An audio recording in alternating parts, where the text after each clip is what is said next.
Menurut naskah Lontara Patoriolowang Rigowa, Datuk Ritiro datang ke Sulawesi Selatan untuk mengemban tugas sebagai guru agama. Maka ia sering pula disebut sebagai katte atau hatib atau mubalik. Meskipun demikian, banyak pula ilmuwan sejarah seperti Matulada dalam buku Agama Islam di Sulawesi Selatan 1976 halaman 222 yang menempatkannya sebagai ulama setingkat Wali Songo di Jawa. Oleh karena itu, selain dikenal dengan nama Datuk Ritiro, juga sering disebut hatib bungsu.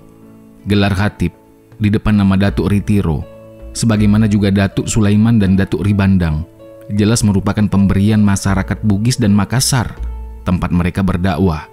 Karena di Minangkabau, tokoh agama disebut tuanku atau seh, dan jabatan agama dalam adat disebut manti. Sumber buku Kebudayaan Minangkabau, Yunus 1999, 162. Tapi sebelumnya, jangan lupa untuk like, subscribe, dan share channel ini. Juga aktifkan notifikasinya agar teman-teman bisa mendapatkan info mengenai video lainnya. Sumber cerita rakyat lokal yang disebut versi Tiro menceritakan asal-usul Datuk Ritiro secara berbeda. Versi Tiro secara garis besar pada buku Kontekstualisasi Ajaran Kesufian Datuk Tiro, Katu dan Kawan-Kawan 2004, 61 hingga 63, mengkisahkan bahwa Datuk Tiro adalah orang kampung Tiro asli yang bernama Abdul Maula, berdarah Sumatera dari ayah bernama Hasan Basri dan ibu bernama Neneng, seorang perempuan dari kerajaan Luwu. Neneng diperbantukan di istana Karaeng Tiro, bernama Idongko Daeng Irate, bergelar Karaeng Uhang, sekitar 1553 hingga 1593. Bersamaan dengan kehamilan istrinya, Hasan Basri kembali ke Pulau Sumatera untuk berdagang. Sebelum berangkat, ia sempat menitip beberapa pesan untuk anaknya yang masih dalam kandungan, bahwa jika kelak anak tersebut lahir, berilah nama Abdul Maula kalau ia berjenis kelamin laki-laki. Setelah dewasa, berangkatlah ia menemui ayahnya di Sumatera. Di sana, Abdul Maula memulai belajar agama Islam, terus memperdalam ke Mekah dan berkenalan dengan Syekh Abdul Rahman yang ikut ke Indonesia bersamanya. Sekembali ke Indonesia, Abdul Maula masih mendatangi beberapa tempat di Jawa dan Sumatera untuk memperdalam ilmunya pada sejumlah ulama, di antaranya Hatib Tunggal dan Hatib Sulaiman. Sekitar tahun 1600-an, Abdul Maula bersama Hatib Tunggal Abdul Makmur, Hatib Sulung Sulaiman, dan Syekh Abdul Rahman berangkat ke Pulau Sulawesi bagian selatan. Di Sulawesi Selatan, keempatnya membagi tugas. Hatib Sulaiman mengembangkan ajaran Islam di Luwu, Hatib Tunggal Abdul Makmur bertugas di Talo, sedangkan Abdul Maula sendiri bertugas di Kampung Tiro, dibantu Syekh Abdul Rahman yang bertugas mengembangkan ajaran Islam di Bira. Syekh Abdul Rahman menjalankan tugas di Bira, dan sepeninggalnya, beliau dimakamkan di Bira dengan gelar Guru Janggo. Sedangkan Abdul Maula menghabiskan seluruh tenaga dan kemampuannya di Tiro, dan setelah wafat, beliau dimakamkan di Hila-Hila dengan gelar Datuk Ritiro. Sumber yang lebih meyakinkan ditemukan dalam sejumlah kronik lokal Bugis dan Makassar yang menyebutkan bahwa Datuk Ritiro berasal dari Koto Tengah, Minangkabau. Pemakaian gelar Datuk menjadi penegasan asal-usul kampung halamannya dari Minangkabau. Diketahui bahwa di Nusantara, hanya suku Minangkabau yang memakai gelar Datuk bagi keluarga bangsawan atau orang terpandang yang masih berlaku sampai sekarang. Datuk Ritiro diberi nama orang tuanya Abdul Jawad. Pengurus Yayasan Datuk Ritiro sendiri memberikan gelar penghormatan kepadanya Al-Maulana yang dalam bahasa Arab bermakna pelindung kami. Ia bersama dua mubalik lainnya datang ke Sulawesi Selatan sebagai utusan Sultan Aceh untuk mengembangkan tugas menyebarkan agama Islam.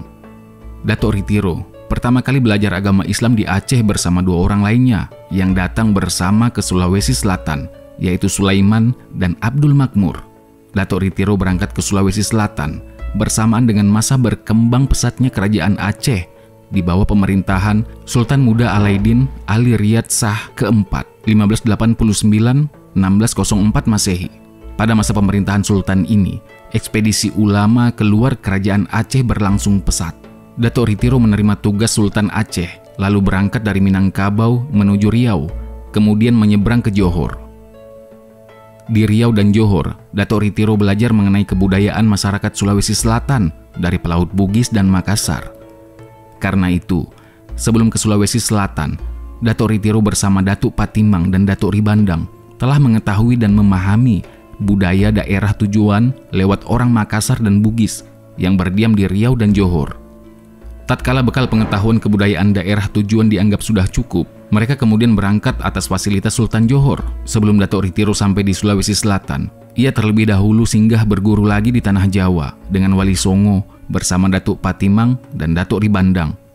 Setelah beberapa waktu lamanya bersama para Wali Songo, mereka meninggalkan Pulau Jawa, kemudian berlayar menuju Sulawesi Selatan.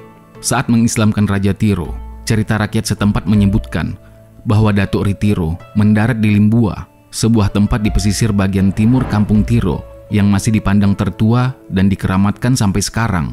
Kata Limbua berasal dari bahasa Makassar Konjo, A Limbuai, yang artinya pancaran air yang sangat deras dari kedalaman lubuk ke permukaan. Sumber cerita rakyat yang dituturkan penduduk lokal menyebutkan, Datuk Ritiro memulai misi dakwahnya dari wilayah pesisir pantai. Dari topografinya, ada dua lokasi pemukiman yang dapat diduga menjadi area dakwah awal di daerah pesisir, yaitu Kampung Basokeng dan Biropa. Kedua kampung di pesisir pantai timur Teluk Bone dan berada di kaki bukit Kampung Tiro tersebut relatif landai dan sangat baik untuk bermukim, serta sangat aman untuk berlabuh perahu-perahu. Bahkan sampai sekarang masih digunakan oleh nelayan menyandarkan perahunya. Sosialisasi ajaran Islam Datuk Ritiro di pesisir dilakukan beberapa saat saja. Kemudian ia meneruskan dakwah ke perkampungan masyarakat negeri Tiro. Kedatangan Datuk Ritiro yang memperlihatkan kesaktian tinggi atau karamah segera menyebar luas di kalangan masyarakat. Berita kesaktian dan kekeramatan Datuk Ritiro akhirnya sampai juga di telinga Raja Tiro. I Launru Daeng Biasa. Raja Tiro ini merupakan cicit lapisan keempat Karaeng Samparaja Daeng Malaja, yang juga dikenal dengan sebutan Karaeng Sapohatu. Karaeng Tiro, Ila Unru Daeng Biasa, sangat tertarik dan tertantang menguji ketinggian ilmu Datuk Ritiro, sebagaimana yang ia dengar dari masyarakat. Karaeng Tiro pun mengirim utusan, orang kepercayaannya, untuk menemui Datuk Ritiro, agar kiranya sudi menerima undangan bertamu dengan raja. Akhirnya, keinginan Karaeng Tiro, Ila Unru Daeng Biasa, dapat terwujud. Atas undangan itu, Datuk Ritiro akhirnya datang menemui Baginda Raja. Dalam pertemuan tersebut, kedua tokoh bersepakat untuk bertanding mengadu kesaktian ilmu masing-masing. Cerita rakyat yang bertendensi mitos dan masih diingat oleh sejumlah penduduk di Kampung Tiro mengisahkan bahwa pada hari yang ditentukan, berhadapanlah Ila Unru Daeng Biasa dengan Datuk Ritiro untuk mengadu kesaktian. Pada kesempatan pertama, Karaeng Tiro memperlihatkan kemampuannya dengan menunjuk kelapa yang sementara berbuah lebat. Seketika kelapa yang ditunjuk batangnya jatuh semua buahnya, baik yang masih muda maupun yang sudah tua. Melihat kemampuan sang raja, Datuk Ritiro yang mendapat giliran kemudian memperlihatkan kemampuannya juga. Ia beranjak menunjuk pohon kelapa dari jarak dekat, selanjutnya memberi isyarat agar pohon tersebut tunduk atau bersujud kepadanya. Dengan sangat luar biasa, pohon kelapa itu pun kemudian bersujud, sehingga Datuk Ritiro mampu meraih dan memetik buah kelapa tersebut sesuai dengan keperluannya. Setelah memetik buahnya, pohon kelapa itu diberi isyarat lagi agar berdiri tegak sebagaimana posisi sebelumnya. Dengan kemampuan Datuk Ritiro itu, Ila Unru Daeng Biasa terkagum-kagum dan mengakui keunggulan karamah lawannya. Kekaguman Karaeng Ila Unru Daeng Biasa terhadap ilmu batin Datuk Ritiro berdampak pada perkembangan ajaran Islam di Tiro. Diawali dengan Karaeng Tiro, Ila Unru Daeng Biasa menyatakan menerima agama Islam sebagai kepercayaan anutannya secara ikhlas, lalu mengundang Datuk Ritiro ke daerah Tiro, serta secara bersama-sama menyebarkan ajaran Islam di kerajaannya. Karaeng Tiro juga meminta agar Datuk Ritiro bersedia menetap di Kampung Tiro. Permintaan Ila Unru Daeng Biasa dipenuhi Datuk Ritiro sampai akhir hayatnya. Agama Islam yang berbasis ajaran tasawuf yang dibawa Datuk Ritiro mulai disebarkan melalui penguasa lokal, yakni Raja Ila Unru Daeng Biasa. Setelah melalui pertarungan ilmu batin, ajakan Datuk Ritiro ternyata disambut baik oleh Ila Unru Daeng Biasa atau Raja Tiro pada tahun 1013 Hijriah atau bertepatan dengan 1604 Masehi. Keikhlasan hati Karaeng Tiro, Ila Unru Daeng Biasa dan masyarakat Tiro menerima agama Islam dibuktikan dengan kerelaan meninggalkan kesenangannya, angan rela hara babi, anginung tuak, atau makan daging babi dan minum arak. Ketika Ila Unru Daeng Biasa menjadi Muslim, terbentuklah kantong Muslim di pantai timur Bulukumba.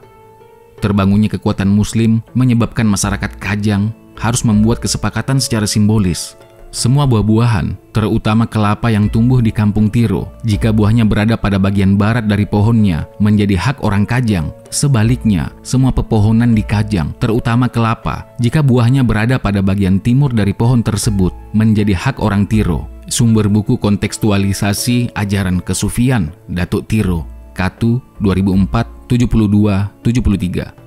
Kesepakatan ini tentu berkaitan dengan pengaruh kepercayaan, sehingga komunitas Kajang juga tetap lestari sampai sekarang, di tengah semakin menguatnya kekuatan Muslim yang dimotori pertama kali oleh Datuk Ritiro dan Ilaunru Daeng Biasa. Setelah Ilaunru Daeng Biasa menjadi Muslim dengan mengucapkan syahadat, Datuk Ritiro juga meminta sang raja agar sudi dihitan atau disunat sebagai kewajiban yang harus dijalankan oleh penganut agama Islam. Ketika berlangsung hitan, Raja Ilaunru Daeng Biasa menggigil menahan rasa sakit, meskipun ada juga versi yang menyebutkan bahwa Kareng Tiro, Raja Ilaunru Daeng Biasa, saat itu menggigil saat akan mengucapkan syahadat, suatu bacaan yang asing baginya dan sangat sakral, oleh karena itu maka beliau menggigil. Kemudian, masyarakat mengenalnya dengan sebutan Karaeng Ambibia, yang dalam bahasa Makassar Konjo berarti raja yang menggigil. Beliaulah yang menjadi penganut agama Islam pertama di negeri Tiro, Bulukumba. Pada masa hidupnya, Raja Ilaunru Daeng Biasa terus membantu Datuk Ritiro memperkenalkan agama Islam kepada segenap masyarakatnya. Setelah memeluk agama Islam, Datuk Ritiro pertama-tama mengajarkan praktik solat kepada Ilaunru Daeng Biasa. Untuk mempraktikkan ibadah solat, Karaeng Ilaunru Daeng Biasa mengajak Datuk Ritiro menuju suatu lembah yang kering. Ketika tiba waktu solat zuhur, keduanya bermaksud mengambil air wudhu. Tetapi di tempat mereka itu tidak ditemukan sumber air. Karena tidak menemukan air, Karaeng Ilaunru Daeng Biasa pun meminta Datuk Ritiro menunjukkan lagi karamahnya agar dapat memperoleh sumber air di lembah yang tandus dan kering. Datuk Ritiro menyanggupi permintaan sang raja, lalu ia menancapkan tongkatnya pada sebuah bukit kecil, kemudian menarik tongkat tersebut sambil mengucapkan La ilaha illallah. Dengan sangat ajaib, ketika tongkat Datuk Ritiro ditarik, terpancar air yang mengalir mengikuti arah tongkat. Karena panjangnya lubang sumber air yang dihasilkan goresan tongkat Datuk Ritiro, maka penduduk menyebut tempat itu dengan istilah Buhung Labbu atau sumur panjang atau Zabila Zalzabila Kalkausar. Melalui Raja Tiro, Ilaunru Daeng Biasa, ajaran Datuk Ritiro secara struktural disebarkan kepada warga masyarakat. Sebagai pengamalan ajaran yang diterima oleh masyarakat dan untuk memenuhi kebutuhan peribadahan, Datuk Ritiro kemudian memimpin pembangunan sebuah masjid yang juga sebagai pembuktian telah ada dan dianutnya agama Islam di negeri Tiro. Bekas lokasi masjid pertama di kampung Tiro sekarang menjadi lokasi bangunan kantor pusat kegiatan pengawas pendidikan agama Islam, Kecamatan Bontotiro. Kelihatannya, lokasi masjid telah mengalami perubahan fungsi beberapa kali, selain sebagai lokasi kantor, berdasarkan indikasi artefaktualnya berupa temuan keramik asing dan gerabah. Juga pernah dijadikan lokasi rumah penduduk. Sampai di sini catatan kaki kita kali ini. Jangan lupa di-subscribe ya teman-teman, agar semakin banyak video-video yang akan kita produksi. Dalam kolom komentar kalian bisa memberikan masukan tentang video ini, atau memberikan masukan tentang tema video kita selanjutnya. Nah, silakan di-share sebanyak-banyaknya, karena berbagi itu indah.